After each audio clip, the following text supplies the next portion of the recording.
How's everyone doing today? We're looking at a bunch of Simi Seal, both in the Arizona style and in the spawn style. And one question we get a lot is, what is the difference between the regular Simi Seal and the Mega Simi Seal? So let's just dive right into that and have a look.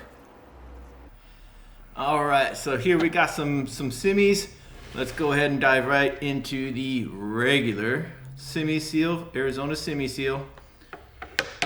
Let's grab a little chunk here that we can look at.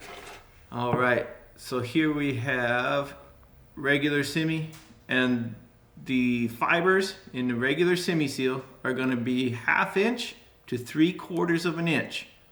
And that's the whole deal on either regular Arizona Simi Seal or spawn Simi Seal.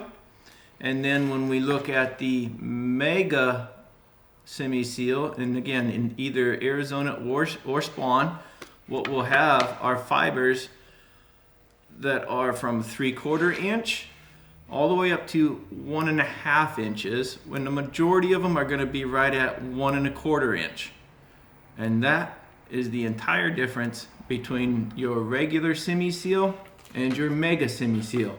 So hope you enjoyed that, and if you did, please hit like and subscribe. Thank you so much.